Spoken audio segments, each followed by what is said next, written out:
Hanish Patel, and this is User Friendly, the show where we explore emerging trends in tech, media, and telecom, and how they impact business, operations, and the world around you. The success of technology vendors relies heavily on strong relationships with their channel partners.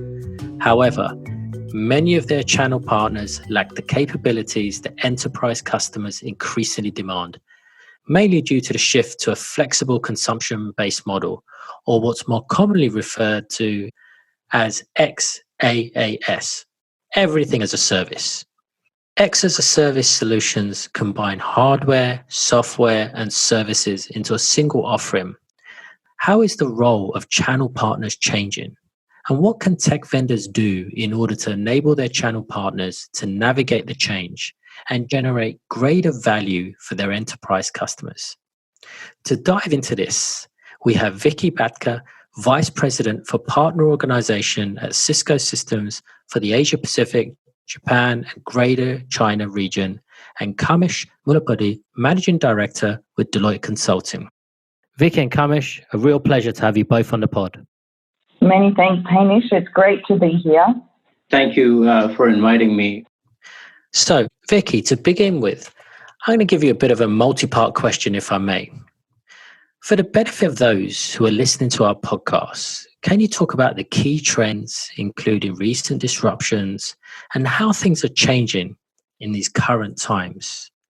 And also, what do you observe from the perspective of how customers are buying and consuming technology, in particular, the shift in preference towards new consumption models such as X as a service, subscription-based solutions? And of course, Kamesh, I'd love to get your perspective on it as well. Wow, 2020 has been an interesting year so far. We've definitely seen a real shift in technology trends, and unfortunately, COVID-19 has really pushed technology and its consumption to its limits.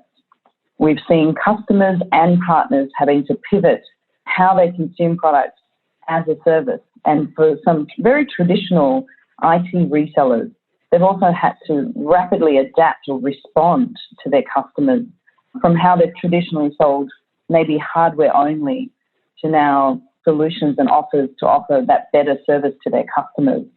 And business resiliency has driven managed services, a bit of an old term in the tech industry, but that's come back into the spotlight as a way to manage the complexity. If you think about things like how we work from home in a secure manner and how we've had to access data remotely and also support our customers in the consumption of technology. And really a partner, a technology partner, a reseller has also had to adapt to manage those changes. But our customers have also had additional challenges around technology. And now they face important decisions like when to spend their money, how to spend their money, what takes priority, and what to spend their precious cash reserves on. The remote working, I guess, we've seen so far this year, it's not going away, it's here to stay. And none of us really know how long we will be impacted by COVID. However, we can also not afford to leave some of these precious projects behind. We need to move and rapidly shift some projects forward, because otherwise we'll open ourselves up to vulnerabilities like we've seen with many cyber security attacks. And our customers shifting to an as-a-service model is not necessarily cheaper than having technology consumed on-prem, which is what they had before COVID-19. In fact, I worry that many customers had to shift to work from home so rapidly that they've had rushed implementation. And I think as they reflect on that now, and knowing that they'll be working from home for quite some time, I believe this will create further opportunities for our partners to really go back in and maybe fix or service some of those setups. And finally, I guess, as we see COVID-19 spikes and waves in many countries around the world, our customers need to really continue to conserve their cash. And they need to do that in a way that they can keep their businesses afloat. So we all need to take a look at our business models and make changes to adapt and transform in this new normal. Yep. And Kamesh, your thoughts on that? I think a number of the comments that Vicky made resonate very well with me. The market was shifting to a subscription-based model even before COVID. And whether it is the B2C or B2B segments, we've seen how customers have increasingly moved towards the subscription-based consumption. Enterprise customers in particular are becoming more averse to anything that's focused on heavy CapEx investments, whether it's hardware purchases or other bigger investments that they need to make. And customers are not just looking for hardware-only solutions anymore, but an integrated solution with hardware, software, and services that cater to their needs. And what COVID has done, it has further accelerated this trend. And I agree with Vicky that the shifts in behavior are likely to stay. Preserving cash in the short and medium term is a new priority. And customers across the board are reprioritizing and rationalizing their ongoing initiatives and spend, including their IT budget. In fact, to further validate this point, as part of Deloitte's COVID-related eminence that we've published over the past few months, we've been tracking spending patterns across sectors, and we've noticed a shift in IT spending towards implementing business continuity planning solutions, the BCP solutions, collaboration solutions to enable work from home, and cybersecurity related solutions that Vicky touched on. It's an incredibly important aspect of sustaining the business. And we've noticed that the trend is more towards spending more money in these areas. And all of this is geared towards enabling that remote workforce.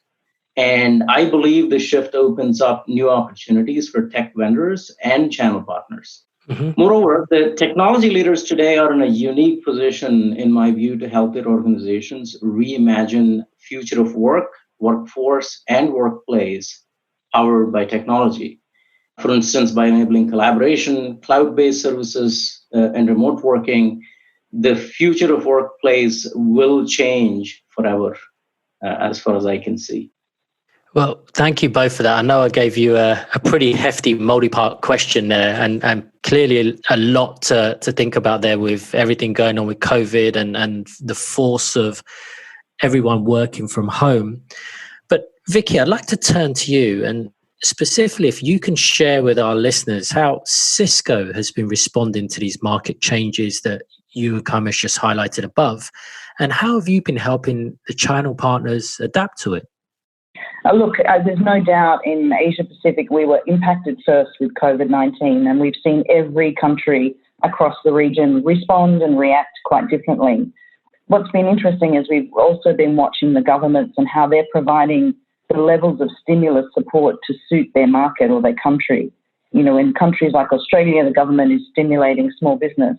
In Japan, we see the government stimulating and supporting government agencies and manufacturing. And our partners really need to understand, how does technology play a part in that stimulus of the country or the region? And what can they be doing to help put technology into the plan to get businesses back on track? And I guess what Cisco's been doing, we've got a few different ways we've been providing support. Specifically for partners, we've been offering extended finance just to help get them through the initial hump that we faced. For our customers, we're also offering deferred payment plans. We're doing things like, Cisco's quite big on regional events. We've shifted those, and we've been pumping up our virtual marketing and shifting our physical events to virtual events. So we want to keep talking to people. We don't want to stop, and we haven't stopped. We've seen that very early in our part of the world. And what we've done is we've created what I call appropriate technology solutions for here and now. Forget about what we might have been, the marketing team might have wanted us to do earlier. We've pivoted to ensure that we have the right solutions for this scenario that partners can take to their customers to help them shift from this respond phase to a more reimagine how we build things like the resilient distributed enterprise. And our customers and our partners across the region are now considering, how do they support things like distributed workers and things, such as employee safety and remote work. They need to think about and ensure that they have a secure cloud-first infrastructure with solutions like automation and zero-touch provisioning of workers. And finally, they need to think about how we manage distributed applications and services like secure communication and collaboration. So we are constantly enabling and updating our partners to ensure that every step of the way we're teaming together and we manage this together. So then, with the backdrop of what you've just described there, Vicky, as how Cisco adjusted and really been proactive in some of these movements to help the partner, Kamesh, I want to take that as a backdrop and ask you, for those tech vendors whose sales are primarily channel partner led, how will the role of the channel partner actually evolve to address the changing market needs? Or let me put it another way. Why should the channel partners transform, and why the way they are currently operating needs to change? Anish, in the new as a service world, the many of the traditional roles that we have associated with channel partners are losing relevance. Technology vendors now expect their partners to add value by focusing on helping their enterprise customers achieve business outcomes through highly tailored solutions and engaging in end-to-end IT management, everything from vendor selection through post-deployment support. So simply put, in the new world, in the everything as a service model, channel partners should move up the value chain. They need to revisit and evolve across the dimensions of what they sell, who they sell to, how they sell, and how they make money, or how they monetize, so to speak, right?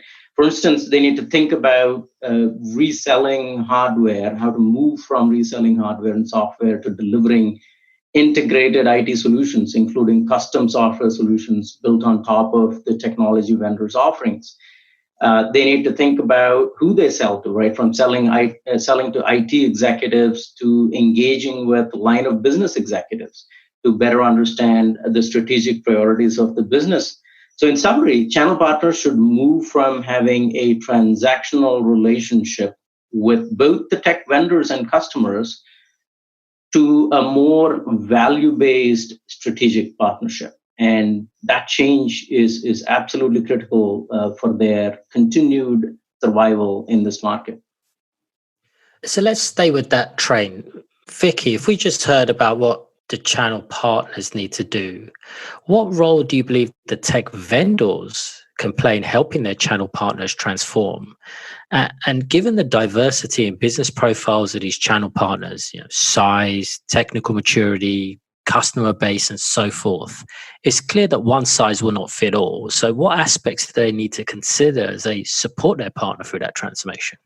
Kamesh said it really well. It's about the shift to the value. How does the partner find value? And what can Cisco be doing to support that? And last year in November, we had our global annual partner summit event, and we introduced a concept to encourage our partners to really stop and think about what's the differentiation that they have in the market. And remember, this was pre-COVID, but it was very timely as it's turned out. And we were encouraging them to find their edge.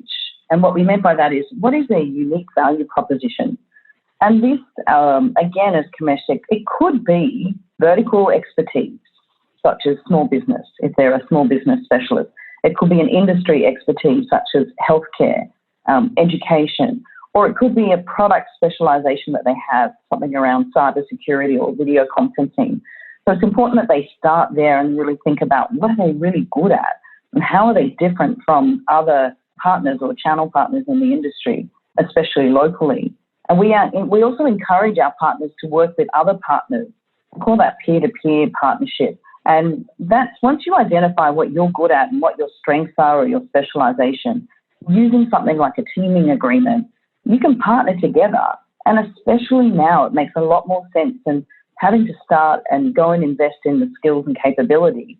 Maybe partnering with someone else that has that might be a better offer or a better solution. And the thing I love about Cisco is our commitment to partners. We've been doing this a long time, and we've been successful due to that longevity and commitment to partners and the predictability that we have of our unwavering support to our partner ecosystem, regardless of what type of partner you are, the size of your partnership. Some of the things I love that we've been doing are, we offer great support around innovation. And right now in chaos, often we see amazing innovation. And we have a program called DevNet, and it's a network of application providers, eco-specialists, people that are innovating and coming up with concepts wrapped around Cisco technology. And we create a community called DevNet that they can be a part of for free. And it basically will help both share their solutions to others. Also, and more importantly, it can help them monetize their solution both locally and across the globe. So it's a great way to really help them get awareness of their products and solutions. And then at the same time, we also look at things like specialization. So we're working with partners to ensure if they are a cybersecurity or a video conferencing specialist, how do we help them build a practice? What can we wrap around that with support and enablement to really make that successful? And we've even run some great innovation competitions, again, to help some of these partners really monetize some of their solutions. I mean, it's certainly clear from what you've described that Cisco provide an incredible amount of support for their channel partner. But it does strike me for these channel partners to transform, it's certainly going to take effort and involves change on their part, on everyone's part.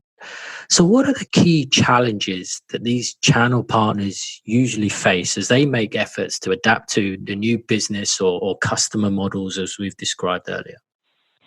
Yeah, Hamish, it is very challenging. And we've been supporting partners by encouraging them to really assist their customers and think about their customers as a full life cycle journey. I know on previous podcasts you've talked about customer experience. It's really important that you think about the customer, not just from something like sell it, install it, and forget about it. We have to create this longevity in relationships with customers, and the partner needs to be constantly adding value. You know, simple things like if they're selling software, make sure it's implemented correctly, make sure it's turned on and activated, make sure it's actually adopted across the business with the customer. This really requires, listening to the customer constantly and ensuring that the customer is getting the value and realizing the value of their purchase. It also opens up, Kamesh mentioned this before, other services, opportunities on top of the technology. We offer Cisco partners a chance to also choose how they transform at their own pace. So just 2 years ago, we introduced a path, if you like, for partners to transform. And we've taken key learnings from those sessions and we've created simple 2-day workshops or even self-paced models that can be easily adapted for their business. And for those wishing to really make a greater, deeper change and real transformation, we actually, by partnering with Kamesh and the team at Deloitte, we offer a 17-week program of change, which is deep transformation. So what's really important is it's not about Cisco. It's about the partner. It's about their business. And it's about them really making the tough decision to change and transform. Cisco can't do that for them. They have to do that themselves. So let's dig into that. When you say it's about the partners, Kamesh, it's clearly a journey, right? So how can those channel partners overcome the challenges along I'll call it their transformation journey? Look, like any transformation that we've been part of, the key to success is to have an open mind or open mindset towards that change. And in this case, the partners will need to develop a customer-centric approach to doing business. And to add to kind of Vicky's points from earlier, the level of engagements that the partners need to have with the customers need to significantly evolve. Channel partners need to engage customers throughout the life cycle. They should invest in customer success practices that enable them to measure success through outcomes and the value realized. Also, transformation needs to be driven from the top. From our experience running these transformation programs with some of the major channel partners, we would rate leadership buy-in as the key success factor, in fact, the top factor for successful transformation. And fortunately, in all of our engagements, the channel partners that we've worked with have shown excellent commitment, and we've seen the C-suite participate in day-long workshops. And it's important because the rest of the team kind of takes inspiration from their involvement, and that's important for the mindset shift that we're talking about. And of course, the partner should also be open to investing in people and processes and tools and technologies in the short and medium term in order to enable and support a transformed business in the longer run. And it might mean a willingness to forego profits in the near term, but they're also setting themselves up for a transformed future that's a lot more profitable for themselves, and of course, a lot more valuable for their customers. I mean, with this shift in the consumption landscape and the way that it's affecting tech vendors, it's clear that there's a knock-on effect in terms of the impacts to these channel partners and ultimately their operating models. So I want to put something to the both of you. And again, here goes me with a multi-part question for you. But firstly, what would a strategic partner of the future look like? Can you share what the key factors would differentiate a strong partner of the future from the rest of their peers? And then to follow on from that, how do tech partners and how can they start building, identifying, and laying out a strategy to build their future partner ecosystem? Look, there's a couple of things that we can do as a technology provider, but actually it comes back to the partners and their business. They have choice. So if I think about it, the partners really need to understand their customer base and they need to create their unique value. There's no doubt about that. Where they have weakness or they lack the skills and capability, potentially they should peer up, as I mentioned, with other specialist partners to ensure that they can support their customers. Partners also, I believe, need to make some new friends. Traditionally, tech people talk to tech people. It's what we've done over a number of years. And I think we need to be careful. The customer and the buyer has often shifted now outside of IT and into marketing or HR or line of business budget owner. And this means that we have to adapt as a technology industry. We need to speak the language. We need to have a better understanding of the customer's business from their perspective. We can't speak in bits and bytes. We need to be talking business outcomes. We need to think about what's important to them. And that creates an opportunity for partners. Really, the more that they can build on top of that and create offers on top of, that will create profitability options for them, which will be very important in the future. And I believe that, a partner that has true differentiation and that can offer their customers a wide range of services and offerings and can support a customer through these particularly challenging times will be resilient enough to transform their business for future success. And I just hope that Cisco continues to be their technology partner of choice. But finally, I guess it's important also to call out, we won't do this alone. We don't have to do this alone.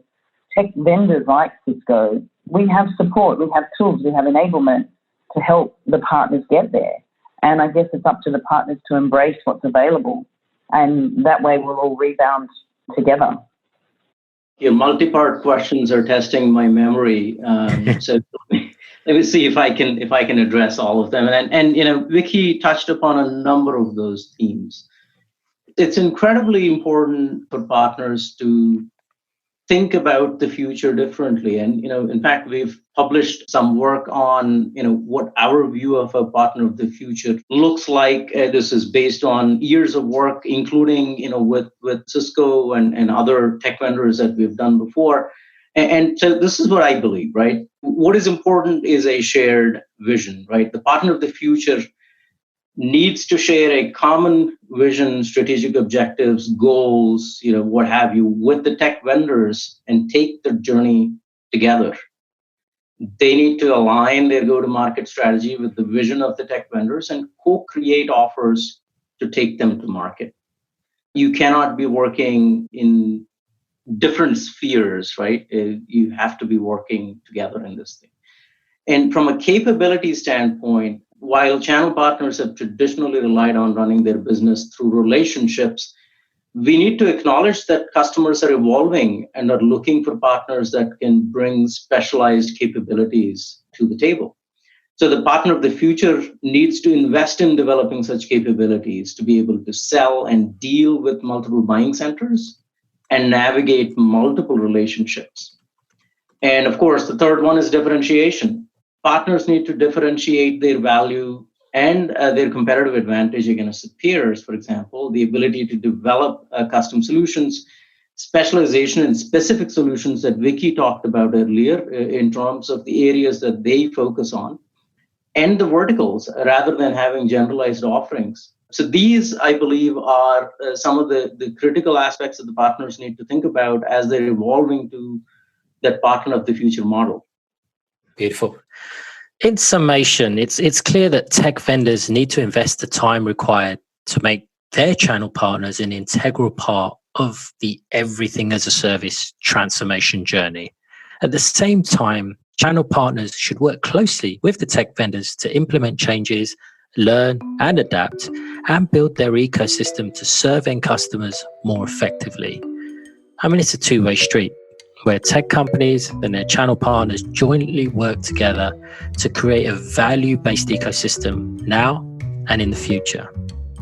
And with that, I want to thank Vicky Bakker and Kamesh Mullapudi for joining me today and dealing with my multi-part questions. So kudos to the both of you, and thank you once again.